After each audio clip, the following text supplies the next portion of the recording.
তো hello friends, আজ 26শে ফেব্রুয়ারি Wednesday, আর এখন সময় হয়েছে ওই সকাল 9টার মতো। তো আজকে এই মিনি ব্লগটি এখান থেকে শুরু করছি।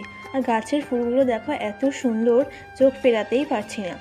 আর আজকে বাইরে অনেক রোদ উঠেছে, গরম প্রায় পড়েই গেছে। তো আমি একটু ভিডিও করে নিলাম, তারপর এখানে বিছানাটা তুলে নিয়েছি, দেন ফ্রেশ হয়ে পড়তে বসেছিলাম। আর আজকে সকালে মা চা করেছিল, সেটাই খেয়েছি। তো এখন সময় হয়েছে সকাল 11টার মতো। তো আমি এখানে বইগুলো গুছিয়ে রাখলাম, তারপর বোতলে জল ভরে নিয়েছি। তো সকালে জামা কাপড়গুলো রোদ্দুরে দেওয়া হয়েছিল ছাদে, তো এখন পেরে এনেছি ছাদ থেকে। এখন এগুলো ভাঁজ করে জায়গা মতো রেখে দেব। তো সবাই প্লিজ আমার চ্যানেলটি সাবস্ক্রাইব করে দেবেন আর একটি লাইক দিয়ে দেবেন। তো আজকে সকালের ব্রেকফাস্টে খেয়ে নিচ্ছিলাম গোলা রুটি, শসা, পেঁয়াজ, ক্যাপসিকাম আর সস দিয়ে খেয়ে নিচ্ছিলাম এখানে। তো মা রেডি করে দিয়েছে, আমি খেয়ে নিচ্ছিলাম। আর আজকে এই কম্বলটা ক্লিন করা হয়েছে, যেহেতু সামনে রোজা এসে যাচ্ছে।